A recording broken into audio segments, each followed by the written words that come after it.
Okay so students, last class में हमने coordination compounds में CFT मतलब हमारी क्रिस्टल फुल थ्योरी को स्टार्ट किया था, ठीक है। अच्छा ओके, बेटा किसी को कोई भी प्रॉब्लम है, कैसे हम हाइब्रिडाइजेशन को फाइंड आउट करेंगे या फिर कैसे किसी भी चीज का मैग्नेटिक बिहेवियर निकालेंगे, क्या ये सारी बातें सबको क्लियर है? Yoshida, Prachi, can I know this? ठीक, ओके दैट्स आल्सो ग्रेट। तो बेटा आज की क्लास में क्रिस्टल फील्ड थ्योरी, मैंने लास्ट क्लास तक आपको ऑक्टाहेड्रल कॉम्प्लेक्स में हम CFT कैसे अप्लाई करते हैं वहां तक हमने पढ़ लिया था, है ना। तो आज हम देखेंगे बेटा टेट्राहेड्रल कॉम्प्लेक्स में हम CFT को कैसे अप्लाई करेंगे। टेट्राहेड्रल कॉम्प्लेक्स में हम CFT कैसे अप्लाई करेंगे, ठीक है। आज की क्लास का बेटा क्या लेक्चर फ्लो रहेगा, कैसे क्या हम पढ़ने वाले हैं, सी दैट। तो सबसे पहले हम CFT देखेंगे। CFT में बहुत सारी चीजें हैं और फैक्टर्स देखेंगे जो CFSE को अफेक्ट करते हैं और we will do some questions, ठीक है, जो हमारे रिलेटेड होंगे to VBT theory and the CFT theory, ठीक है। चलो तो स्टार्ट करते हैं बेटा की क्लास।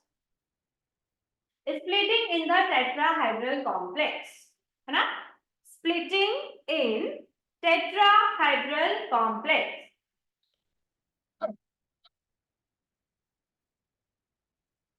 सुशिता, प्राची, कैमरा ऑन करेंगे बच्चा लोग? Give a minute to ma'am.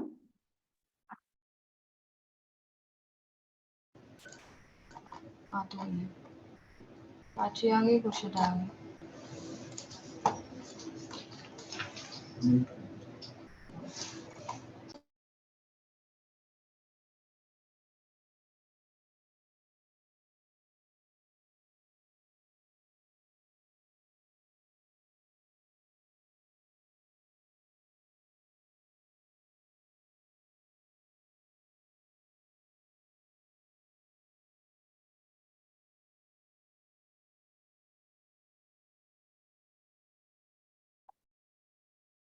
Splitting in tetrahedral complex, बेटा टेट्राहेड्रल कॉम्प्लेक्स कब होता है? जब कोऑर्डिनेशन नंबर 4 होना चाहिए, तभी होता है ना। इतना सबको याद है, पता भी है।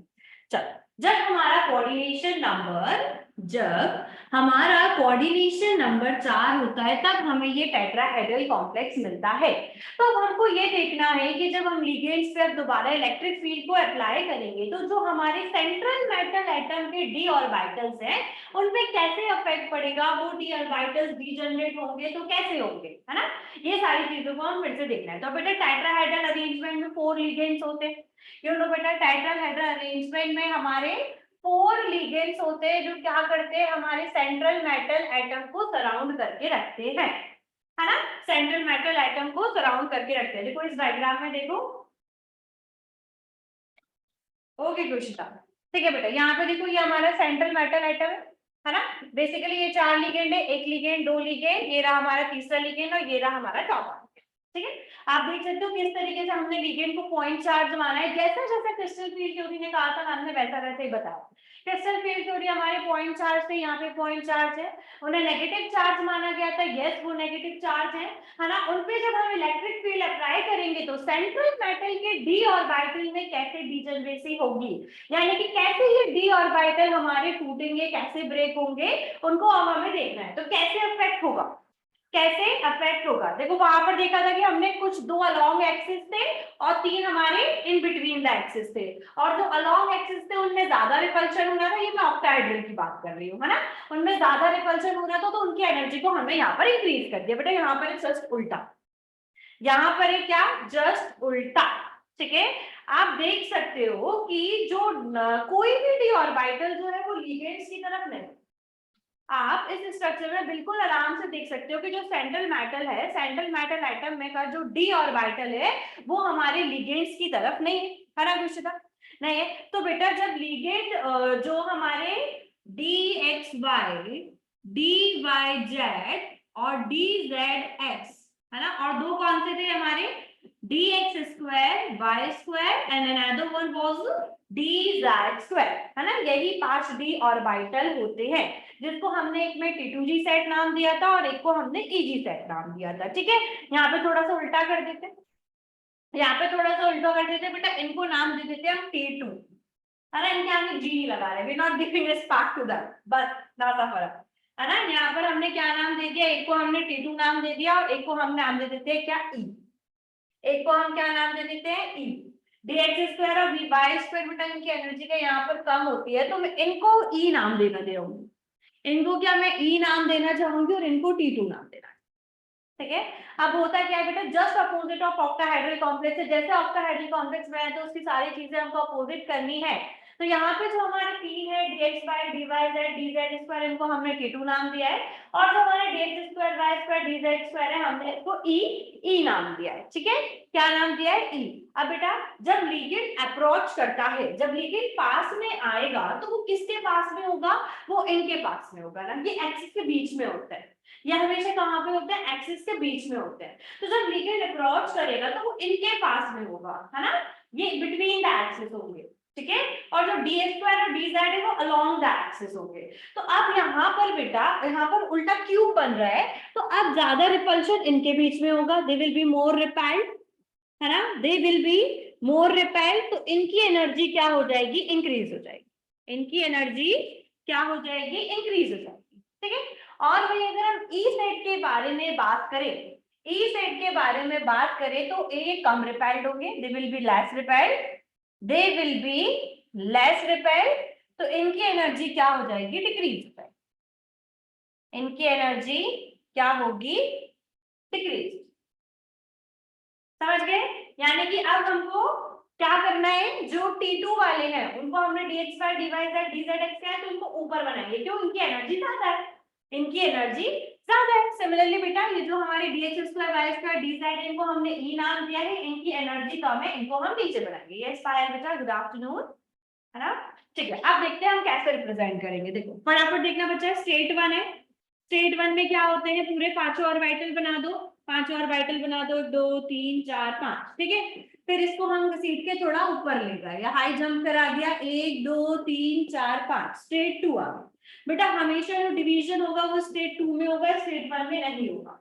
जो डिवीजन होगा वो कहाँ हो रहा है, स्टेट 1 में होगा, स्टेट 2 में नहीं होगा। अब मैंने क्या बताया कि जो हमारे dxy dyz और dzx है इनको हमने नाम दिया है T2, ठीक है। और ये जो हमारे dx स्क्वायर y स्क्वायर और dz स्क्वायर है इनको नाम दिया है हमने e। इनको हमने ऊपर क्यों रखा है, क्योंकि एनर्जी ज्यादा है, they are repelling more by the magnetic field, है ना, इलेक्ट्रिक फील्ड, ये ज्यादा इलेक्ट्रिक फील्ड से रिपेल हुए इसलिए इसको हमने ऊपर रखा है, इनकी एनर्जी ज्यादा है, और ये कम हो रहे हैं, इनकी एनर्जी कम है, इनको नीचे नाम रखा है। बेटा ये कौन सा है हमारा, भूलना नहीं है, dx स्क्वायर y स्क्वायर है, dz स्क्वायर है, ये कौन सा है मैम, ये dxy है, ये dyz है और ये dz है, ठीक है। बस इस तरीके से इसकी स्प्लिटिंग करनी है, फॉर्मूला कुछ चेंज नहीं होगा।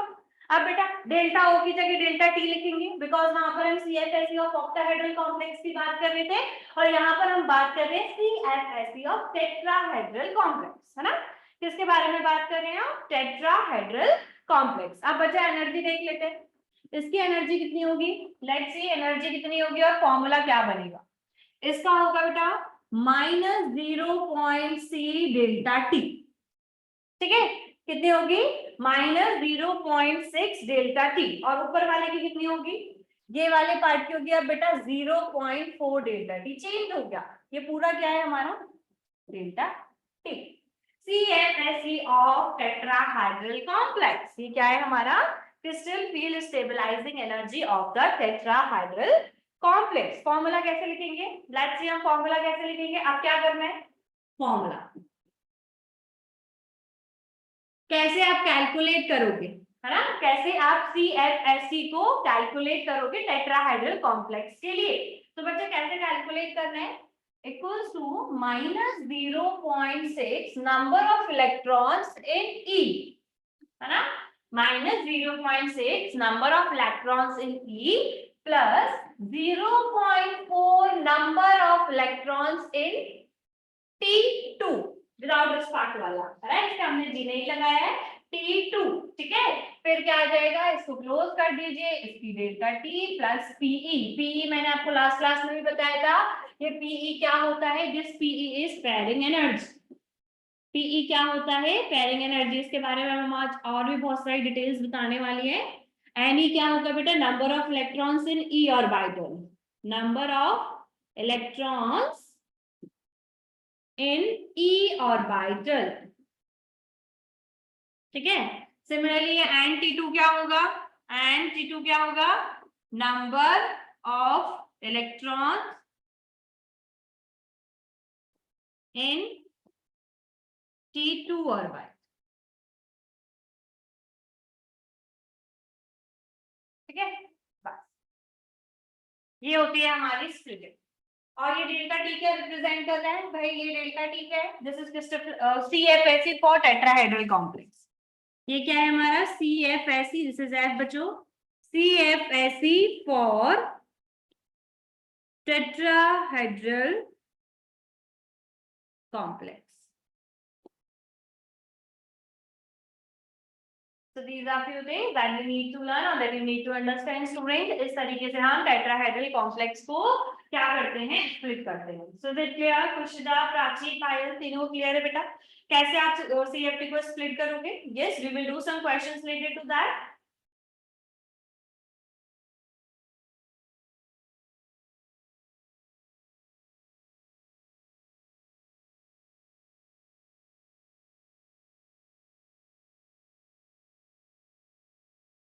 कमेंट करो बच्चों फटाफट, क्लियर है? खुशदा, प्राची, पायल, हमने क्या किया, यहाँ तक सारी बात क्लियर है?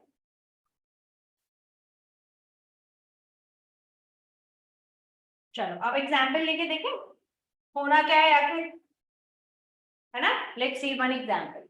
इतना समझ में आया बेटा?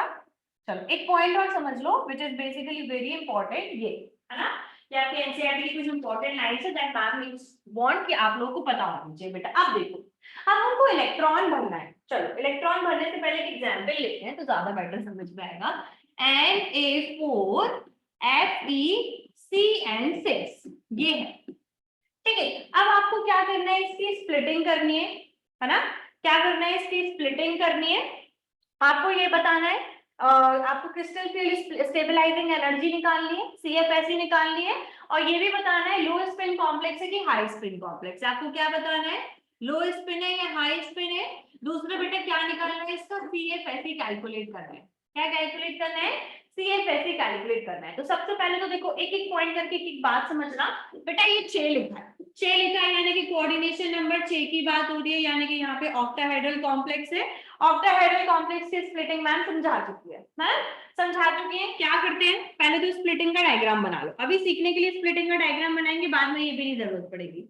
स्टेट 1 में गए, स्टेट 1 में हमने स्प्लिटिंग की, स्टेट 2 में गए, ये ले स्टेट 2 में गए, देन है ना, यहाँ पे 2 आते थे ऑक्टाहेड्रल में और नीचे 3 आते थे, है ना, यही था, ठीक है। इसको हमने क्या बोला था, इसको हमने T2G ऑर्बिटल बोला था और इसको हमने EG ऑर्बिटल बोला था, है ना।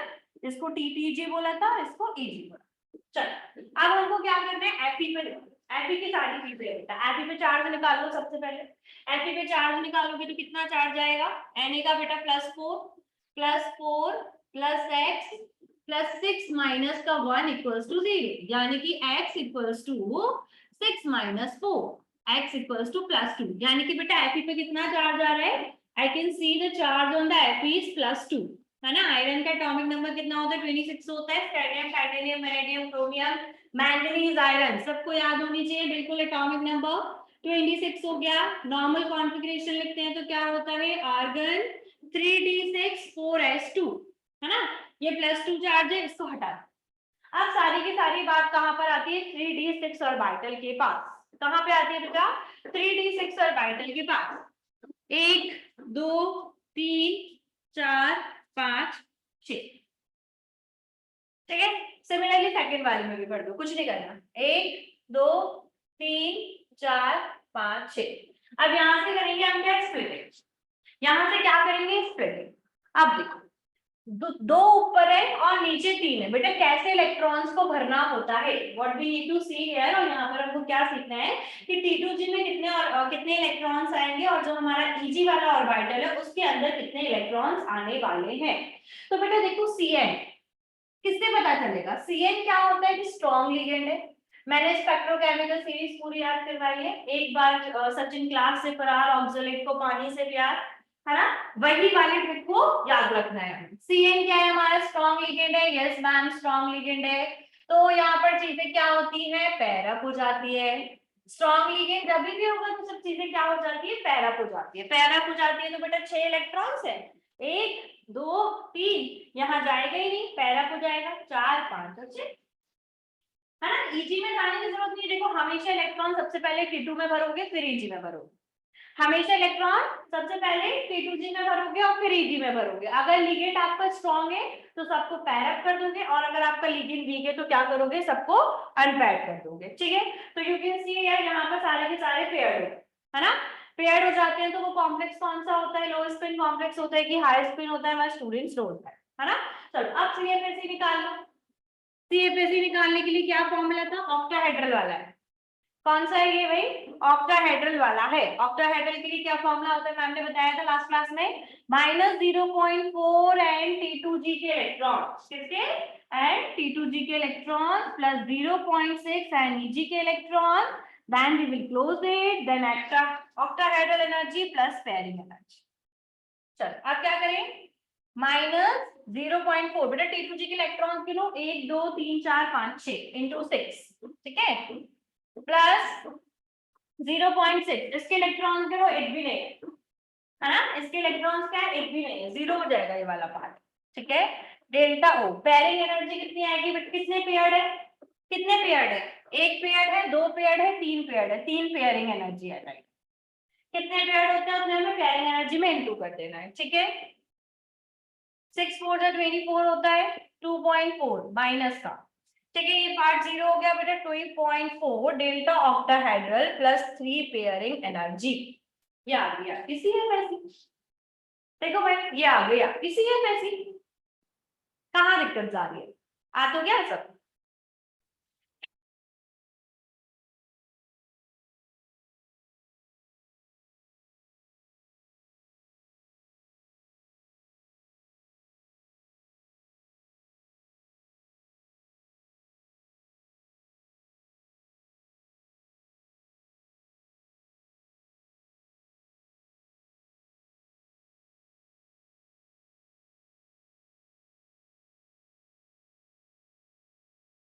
है ना, इधर क्लियर, एक और एग्जांपल देख ले, इतना सब दे हो गया सबका। चलो नेक्स्ट एग्जांपल देखते बेटा, ऑक्टाहेड्रल के देख लो, NaFeF6, NaFeF6 करो, कैलकुलेट करो, ऑक्टाहेड्रल है या टेट्राहेड्रल है, सबसे पहले ये पता करो। CFSE कैलकुलेट करेंगे, CFSE कैलकुलेट करने के बाद मुझे ये बताएंगे लो स्पिन कॉम्प्लेक्स आएगा कि हाई स्पिन, बेटा Na4 होगा, है ना, Na4 होगा, यस Na4 होगा, NaFeF6 सेम चीज ही करनी है। चलो देखो सबसे पहले यहाँ पे मुझे 6 समझ में आ रहा है, 6 समझ में आ रहा है, मीन 6 कोऑर्डिनेशन नंबर है, हमको ऑक्टाहेड्रल स्प्लिटिंग करनी है।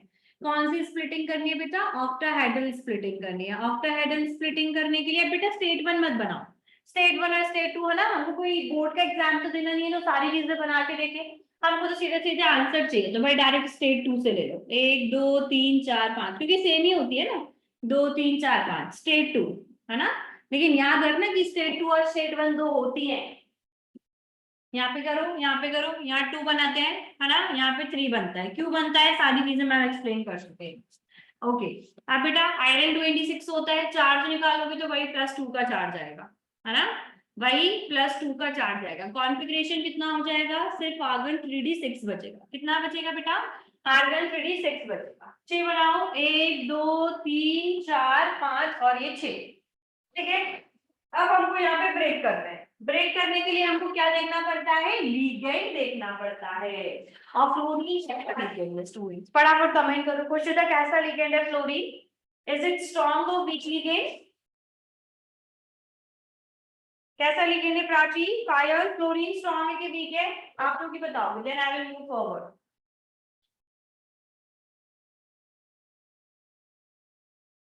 याद करी ना, बिल्कुल गलत भाई, क्लोरीन तो वीक लिगेंड है, क्लोरीन वीक लिगेंड है बच्चा, पानी के साइड वाले सब वीक हैं। एक बार सचिन क्लास से फरार, है ना, और ऑक्सलेट को पानी, तो पानी से जितने भी पहले वाले हैं सब मोस्टली क्या होते हैं, वीक होते हैं। Yes Prachi Payal, it's weak, ठीक है, वीक लिगेंड होता है। वीक लिगेंड होता है तो पैरअप नहीं होगा, वीक लिगेंड है तो भाई पैरअप नहीं होगा। पैरअप नहीं होगा तो बेटा 6, एक बनाया, 2 बनाया, तीसरा बनाया, चौथा बनाया, पांचवा, ठीक है। उसके बाद हम नीचे आएंगे ये ऐसे कनेक्शन, है ना। So you have to see the ligand. If there is a strong ligand, then pair up. If there are weak ligands, then do not pair up. ठीक है, तो यहाँ पे आप इजीली देख सकते हो, यहाँ पे 6 इलेक्ट्रॉन्स है, यहाँ पर हमारे 2 इलेक्ट्रॉन।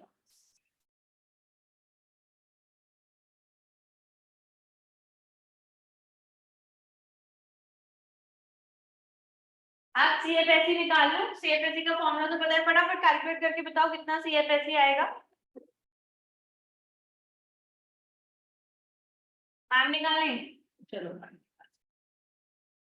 -0.4, है ना, फॉर्मूला याद रखना है, -0.4 and T2G plus 0.6 and EG, है ना, delta T plus pairing energy, ठीक है। अब बेटा -0.6 T2G में कितने इलेक्ट्रॉन है, 1 2 3 4, कितने इलेक्ट्रॉन है, 4 इलेक्ट्रॉन है, प्लस 0.6 EG में कितने इलेक्ट्रॉन है, 2 इलेक्ट्रॉन है, ठीक है। इस पूरे को ब्रैकेट में कर दो, डेल्टा टी पेयरिंग एनर्जी, एक ही पेयरिंग एनर्जी है, एक पेयर्ड है ना, 1 पेयर्ड है, 1 पेयरिंग एनर्जी। जितने पेयर्ड होते हैं ना, जितने पेयर्ड पीसेस मिलेंगे हमको, पेयर्ड ऑफ मेटल्स मिलेंगे, गिनना है ना, अलग अलग मत काउंट कर लेना। अगर 6 पेयर्ड है तो 6 लिखना, 3 है तो 3 लिखना, ठीक है। 4 4 16 हो जाएगा, -16 प्लस 2 6 12, है ना, delta T plus pairing energy. अब कितना आ रहा है, 6 7 8 एंड 1 1, ओके, माइनस करना है, दैट्स माइनस प्लस माइनस, इसमें से टूट गया तो 4 आ जाएगा बेटा, माइनस का 0.4 delta T plus pairing energy, ये होगा आपका आंसर। और बेटा अनपेयर्ड है, आप देख सकते हो पैरामैग्नेटिक होगा, यहाँ से आप बिल्कुल मैग्नेटिक बिहेवियर पता कर सकते हो, आपको साफ साफ दिख रहा है बेटा, आपकी जो मर्जी हो वहां की थ्योरी अप्लाई कर लेना, बीबीटी से भी पता कर सकते हो डायमैग्नेटिक पैरामैग्नेटिक, और सीएफटी से भी पता कर सकते हो डायमैग्नेटिक और पैरामैग्नेटिक। यहाँ पे अनपेयर्ड दिख रहे हैं सब, मेरे को कैसे दिख रहे हैं, पैरामैग्नेटिक। पैरामैग्नेटिक होता है तो लो स्पिन कॉम्प्लेक्स और हाई स्पिन कॉम्प्लेक्स, ये होगा, ठीक है। समझ गए कैसे कैलकुलेट करना है, हो जाएगा।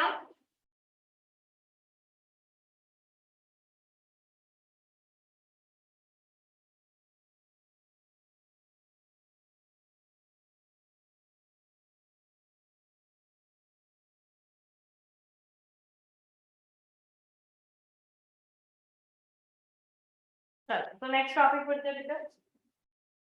हाँ, एक और चीज जो मैम को बताना है ये बेटा, ये क्या बचा हुआ है, देखो अब जब हम क्रिस्टल फ्लूइड स्प्लिटिंग पढ़ते हैं तो सीएफएसई ऑक्टाहेड्रल का पेयरिंग एनर्जी, पी क्या रिप्रेजेंट करता है, पेयरिंग एनर्जी वगैरह, तो बेटा 2 ऑप्शन होते हैं। कई बार आपको इस तरीके से लिखा हुआ मिलेगा, आपको लिखा मिलता है ऑक्टाहेड्रल कॉम्प्लेक्स अगर लेस देन है पेयरिंग एनर्जी से, मतलब सीएफएसई ऑक्टाहेड्रल कॉम्प्लेक्स की अगर पेयरिंग एनर्जी से कम है, तो बेटा होता क्या है, जो 4th इलेक्ट्रॉन है वो ईजी ऑर्बिटल में आता है, यानी कि आपको क्या मिलता है, T2G3 EG1, है ना। जब भी अगर आपकी सीएफएसई एनर्जी ज्यादा होगी पेयरिंग एनर्जी से, समझना मेरी बात को, अगर पेयरिंग एनर्जी कम है तो चौथा इलेक्ट्रॉन किस में जाता है, ईजी ऑर्बिटल में जाता है। और वहीं पे अगर आपकी सीएफएसई ज्यादा है, वहीं पे अगर आपकी सीएफएसई ज्यादा है तो चौथा इलेक्ट्रॉन किस में आता है, T2G में आता है। आपको कॉन्फ़िगरेशन मिलेगा T2G, 4th इलेक्ट्रॉन की बात हो रही है, T2G4 EG को अभी हम 0 कर, ठीक है, समझ रहे हो, चौथे इलेक्ट्रॉन से ही पता चलता है कहाँ पे पेयरअप होना है, कहाँ पे पेयरअप नहीं होना है। तो इस तरीके से भी आप देख सकते हो, अगर आपकी पेयरिंग एनर्जी ज्यादा है तो चौथा इलेक्ट्रॉन किस में आएगा, ईजी वाले ऑर्बिटल के अंदर आ रहा है, और अगर सीएफएसई एनर्जी वाली ज्यादा है तो चौथा इलेक्ट्रॉन किसके अंदर आ रहा है, ईजी के, T2G के अंदर आ रहा है, ठीक है, बात समझ में आ रही है, बस बेटा यही लिखा हुआ है। वीक लिगेंड और स्ट्रॉन्ग लिगेंड से भी देख सकते हो, yes you can see by weak ligands और स्ट्रॉन्ग लिगेंड्स। वीक लिगेंड से तो ऑफ कोर्स चीजें पैरअप नहीं होंगी तो चौथा इलेक्ट्रॉन ईजी ऑर्बिटल में ही जाएगा, और अगर स्ट्रॉन्ग है तो चीजें पैरा होंगी, जिसका मतलब है कि चौथा इलेक्ट्रॉन किस में आएगा, T2C में ही आएगा। सीधा सीधा कॉन्सेप्ट है कि नहीं?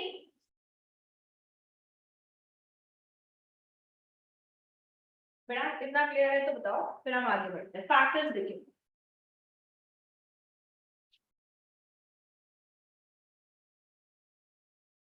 क्लियर है प्राची? That's great. खुशदा, पायल, सबको क्लियर है?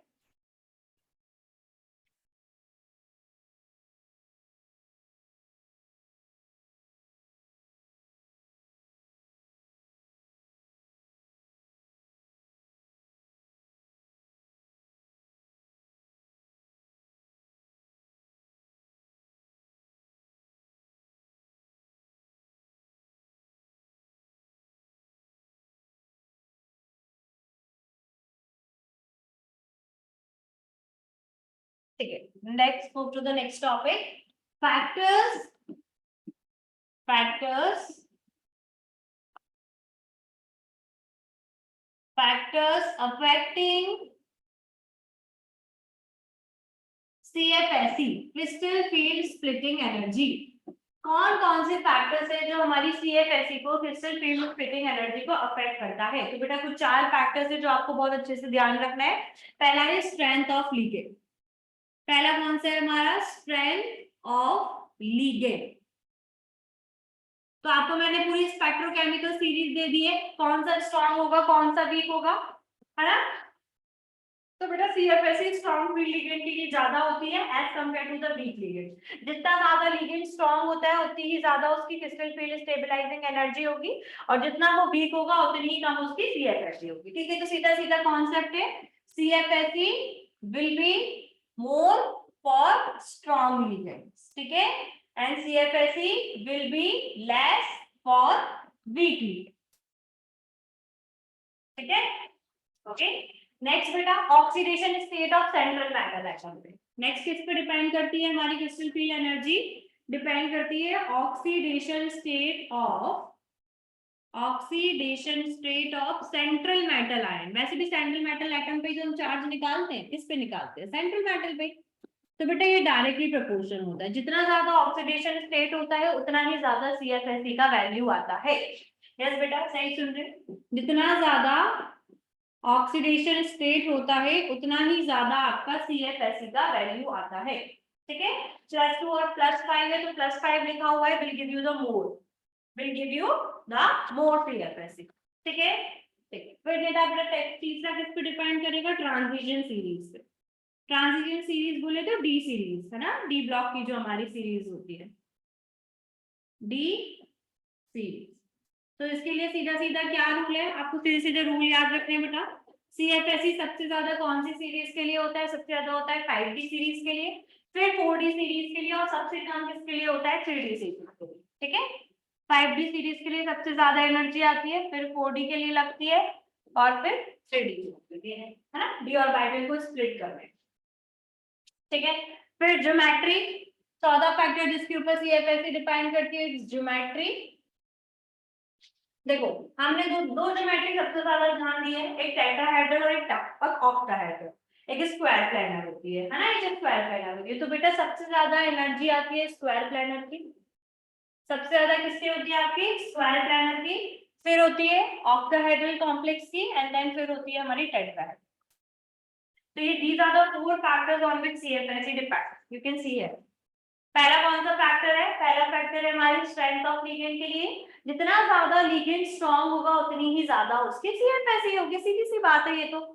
स्पेक्ट्रोकेमिकल सीरीज से हमें पता लगता है कि कौन सा लिगेंड स्ट्रांग है और कौन सा लिगेंड वीक है।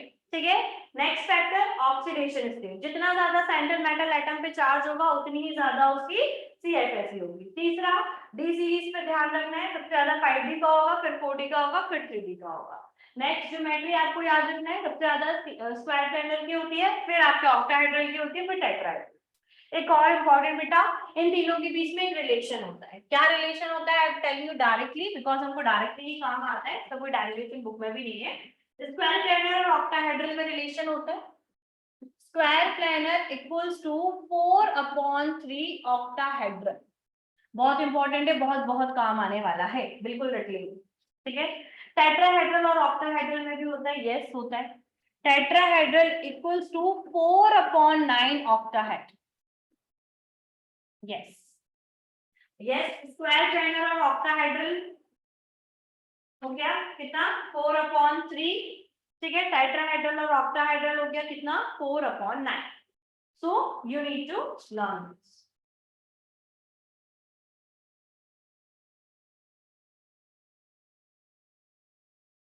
This is very important slide of today's class. इससे सवाल आते हैं।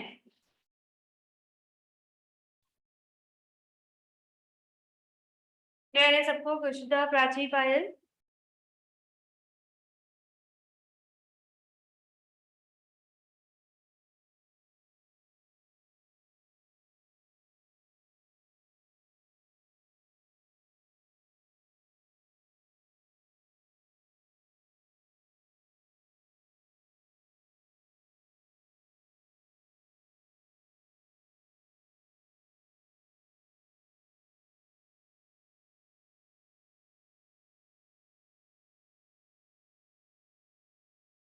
चल, तब हमको नेक्स्ट क्या करना है? Applications of CFS. Next topic क्या है? नोट डाउन कर लिया था ना सबने ये, है ना? Applications of CFS.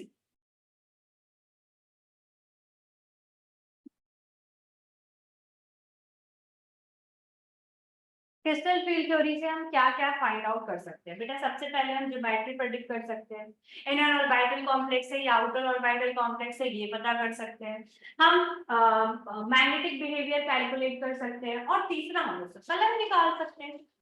तीसरा हम क्या कैलकुलेट कर सकते हैं? कलर। कलर मैम ने नहीं पढ़ा है, colour ma'am will tell you, है ना? ठीक है, ओके। कौन कौन सी चीजें हैं जो हम कैलकुलेट कर सकते हैं? पहला हो गया magnetic behaviour.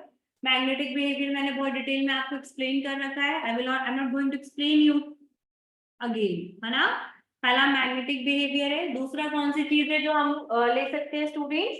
That is the inner orbital complex और outer geometry of the compound. Yes, exactly correct, है ना?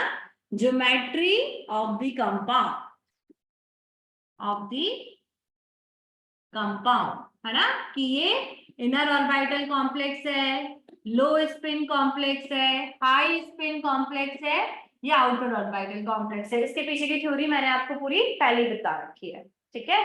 चलो नेक्स्ट हम क्या पता कर सकते हैं Prachi? We can predict the colour of the property to show the colour.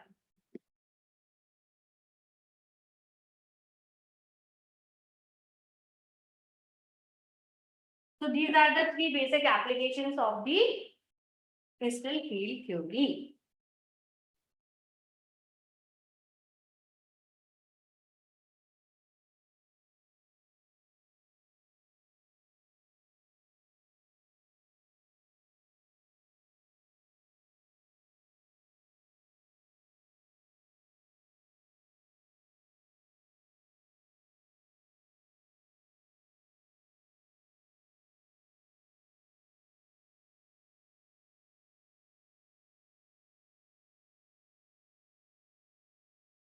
अब देखो कुछ क्वेश्चंस करना है बेटा।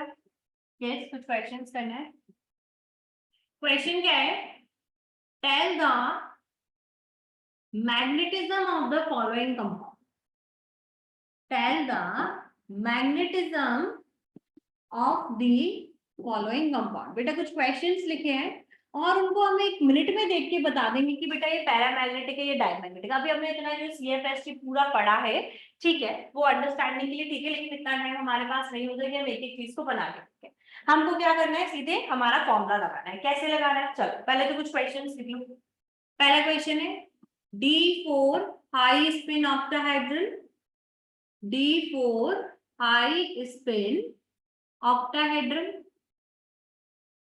अभी बताते हैं कैसे करना है। दूसरा क्वेश्चन लिखो D4 लो spin octahedral, D4 high spin octahedral में निकालेंगे, D4 लो स्पिन में निकालेंगे, D5 हाई स्पिन में निकालेंगे। नेक्स्ट करेंगे हम D5 high spin octahedral, high spin octahedral. Next calculate करेंगे बेटा टेट्राहेड्रल में। सारा ऑक्टाहेड्रल ही पढ़ोगे क्या? नेक्स्ट क्या है? D5 tetrahedral. नेक्स्ट किसमें निकालोगे? D5 टेट्राहेड्रल में। Fifth we will calculate D6 tetrahedral. किसमें निकालेंगे? D6 tetrahedral. ठीक है। Next six part we will calculate D8 low spin octahedral. क्या? D8 low spin octahedral. ये सब क्वेश्चंस है, इतने में हम फाइंड आउट करेंगे, बहुत इजीली करेंगे। Next 7 D8 low spin octahedral रहेगा। D7 tetrahedral. D7 tetrahedral. And the last but not least, 8 will be D7 high spin octahedral. D7 high spin octahedral.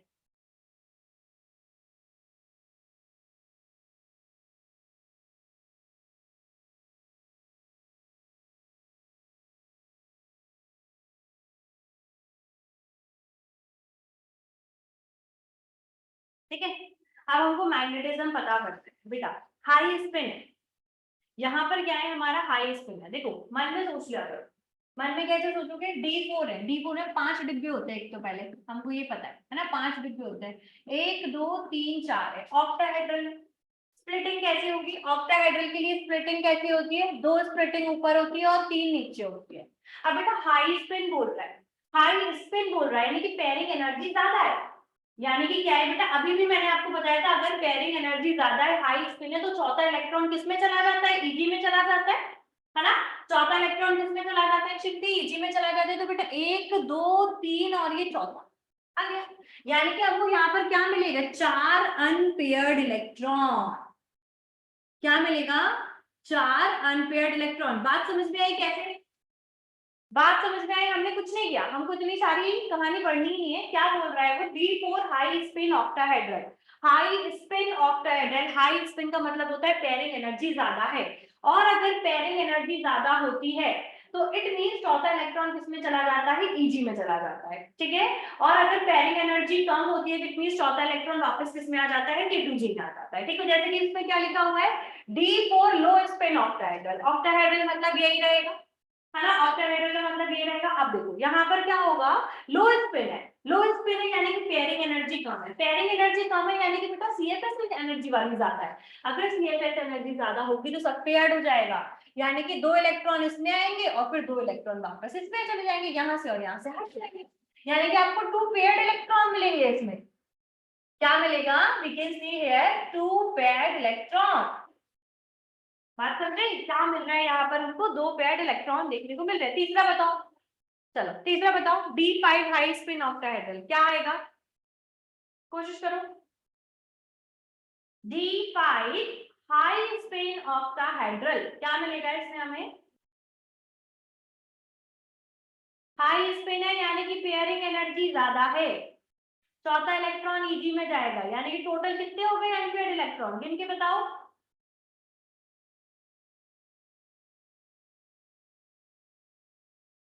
कितने हो गए कृषिता, प्राची, चिमटी, पायल?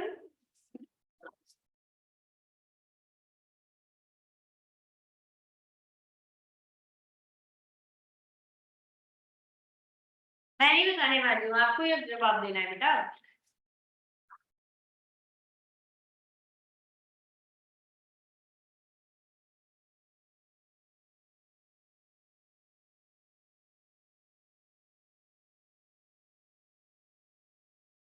Yes exactly correct Prachi, 5 unpaired electron हो गए। बिल्कुल सही बेटा।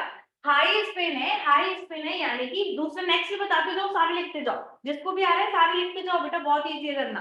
हाई स्पिन है यानी कि पेयरिंग एनर्जी ज्यादा है, यानी कि पेयरिंग एनर्जी ज्यादा है यानी कि चौथा इलेक्ट्रॉन Eg में चला जाएगा।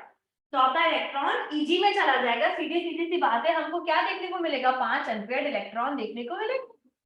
5 अनपेयर्ड इलेक्ट्रॉन देखने को मिलेंगे। वेरी गुड बेटा, very good. Next D5 tetrahedral है। अब कुछ नहीं लिखा, लो स्पिन है या हाई स्पिन है, कुछ नहीं लिखा, बस लिखा हुआ है D5 टेट्राहेड्रल। इसका कैसे करोगे? इस केस में कैसे करना होता है बेटा, देखो टेट्राहेड्रल का भी मैं एक बार बता देती हूँ। लो स्पिन और हाई स्पिन तो वैसे ही फॉलो करना है, ठीक है, 1 2 3 4 5 रहता है। यहाँ पे उल्टा होता है बेटा, यहाँ नीचे 2 होते हैं और ऊपर 3 होते हैं, है ना। ये हमारा टेट्राहेड्रल का होता है, ये टेट्राहेड्रल का होता है, ये ऑक्टाहेड्रल का। 5 है, 1 2 3 4 5, बेटा कुछ नहीं लिखा हुआ है तो मान लेना 1 2 3 सब सिंगल होंगे। कुछ भी नहीं लिखा हुआ है तो हमको क्या मानना पड़ेगा, सब अनपेयर्ड होने वाले हैं। D5 टेट्राहेड्रल मतलब यहाँ पे ही रहेंगे। इट मींस 5 अनपेयर्ड इलेक्ट्रॉन मिलेंगे। क्या मिलेंगे इसमें भी हमें? 5 अनपेयर्ड इलेक्ट्रॉन मिलेंगे। नेक्स्ट बताओ, D6 टेट्राहेड्रल। सुचिता, D6 टेट्राहेड्रल इसमें कितने मिलेंगे?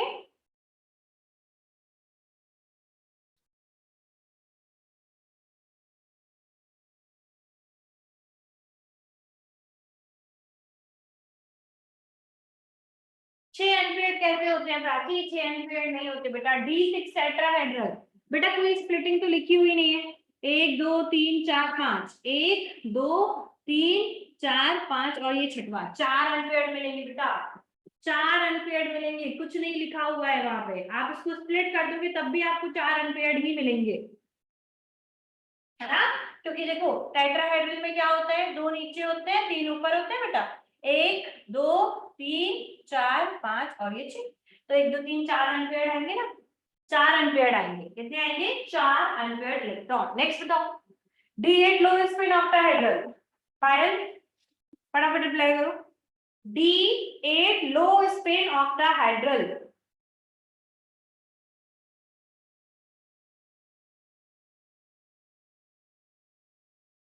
लो स्पिन है यानी कि CFS एनर्जी ज्यादा है। लो स्पिन है यानी कि CFS एनर्जी ज्यादा है, यानी कि चौथा इलेक्ट्रॉन वापस T2G में आएगा, यानी कि सारी चीजें पेयर्ड होने वाली है। अब बताओ कितना मिलेगा? D8 low spin octahedral.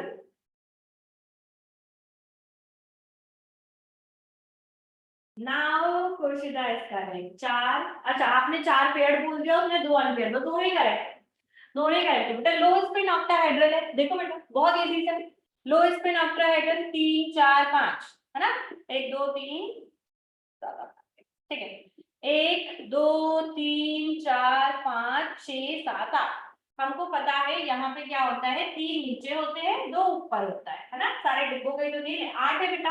लो स्पिन है यानी कि पेयर्ड होगा, 1 2 3 4 5 6 7, है ना, और ये 8 बेटा। इस तरीके से बना, इस तरीके से बनेगा। प्राची 4 पेयर्ड नहीं मिलेंगे, 3 अनपेयर्ड मिलेंगे, ऊपर वाले सिंगल रहेंगे, ऊपर वाले पेयर्ड नहीं होंगे जब तक ये नहीं भरेगा ना, ठीक है। Now she is correct, 2 unpaired मिलेंगे हमें, 2 अनपेयर्ड इलेक्ट्रॉन मिलेंगे, 2 अनपेयर्ड इलेक्ट्रॉन मिलेंगे। 3 पेयर्ड कह सकते थे, है ना, 3 पेयर्ड कह सकते थे, 2 अनपेयर्ड इलेक्ट्रॉन मिलेंगे। नेक्स्ट बताइए, D7 टेट्राहेड्रल। D7 टेट्राहेड्रल कितने अनपेयर्ड या कितने पेयर्ड? D7 टेट्राहेड्रल ट्राई करो गर्ल्स।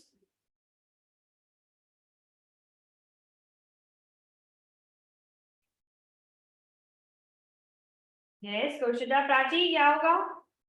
सारे जवाब दो, पायल शिमती।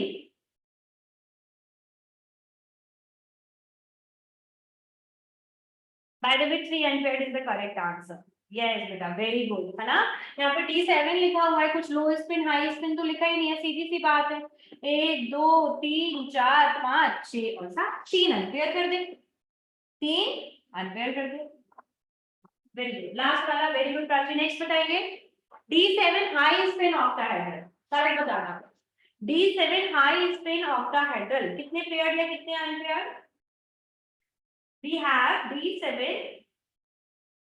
हाई स्पिन है बेटा, हाई स्पिन है यानी कि पेयरिंग एनर्जी ज्यादा है, पेयरिंग एनर्जी ज्यादा है, इसका मतलब है चौथा इलेक्ट्रॉन किसके अंदर एंटर करेगा? T2G के अंदर एंटर करेगा, है ना। It means how much unpaired electron we will have in the last question?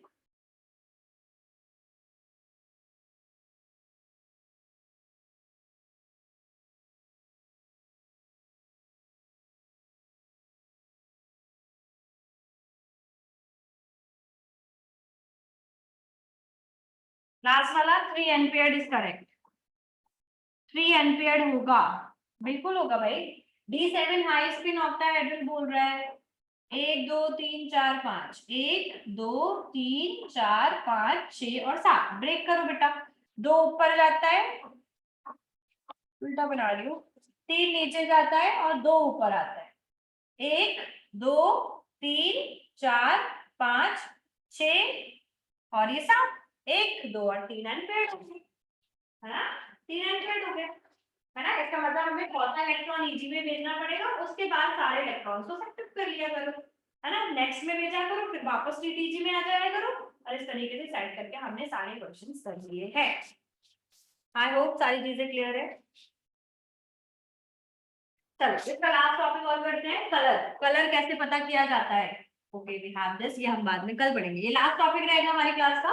Organometallic compound is the last topic, जो कि हम कल की क्लास में कर लेंगे, बेटा कल पीवाईक्यूज भी करेंगे, कल पीवाईक्यूज भी करेंगे, ठीक है। चलो तो आपको क्या करना है, कलर, कलर कैसे पता किया जाता है, कलर कैसे पता किया जाता है बेटा, कलर का बहुत ही सिंपल और सस्ता सा रीजन है, यस, कलर बेटा वही शो करता है जो डीडी ट्रांजिशन कर सकता है। रीजन बिल्कुल लिख लो, this is reason for colour is DD transition, जो डीडी ट्रांजिशन कर सकता है वही कलर कर दिखा सकता है। मैंने आपको डी ब्लॉक में भी पढ़ा है ना, डी ब्लॉक में भी हमने पढ़ा है, वही वाली बात हो रही है, जो हमारा डीडी ट्रांजिशन कर सकता है स्टूडेंट्स, वही क्या करेगा, हमको कलर भी शो करेगा, ठीक है। जैसे कि मान लीजिए यहाँ पर, है ना, इस तरीके से ये एनर्जी होती है ना, ये क्या होती है, एनर्जी। मान लीजिए यहाँ पर एक इलेक्ट्रॉन है लोअर एनर्जी वाले शेल में, जो ग्राउंड स्टेट है, ये क्या है, ये ग्राउंड स्टेट होती है ना, ये हमने ग्राउंड स्टेट बना दी। अब हम इसको एक्साइटेड स्टेट बनाए, 1 2 3, ये T2G सेल है ना, ये T2G है, ऑक्टाहेड्रल के बता रही हूँ, ये Ag है। अब बेटा ये ग्राउंड स्टेट में हाई स्टेट से जाने की कैपेबिलिटी रखता है, तो वो डीडी ट्रांजिशन कहलाता है। वो क्या कहलाता है, डीडी ट्रांजिशन कहलाता है। बेटा डीडी ट्रांजिशन वही कर सकता है जिसका ग्राउंड स्टेट में अनपेयर्ड डी ऑर्बिटल में इलेक्ट्रॉन होना चाहिए, यस बेटा, जिसके पास डी ऑर्बिटल में अनपेयर्ड इलेक्ट्रॉन होना चाहिए, वही इस डीडी ट्रांजिशन को कर सकता है।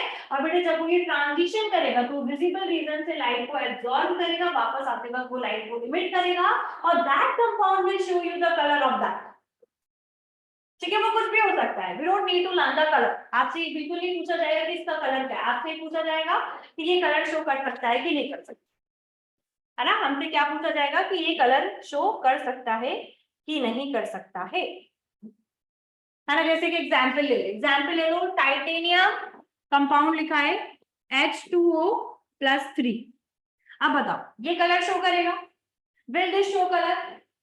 मैं बोलती हूँ कि इसका वॉयलेट कलर होता है, क्या ये वॉयलेट कलर शो करता है, होता है।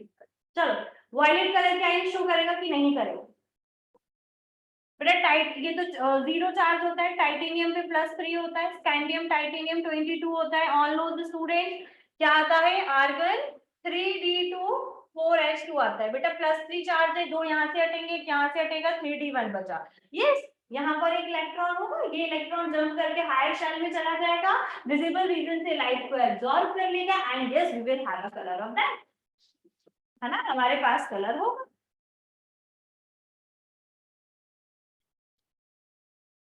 क्लियर है,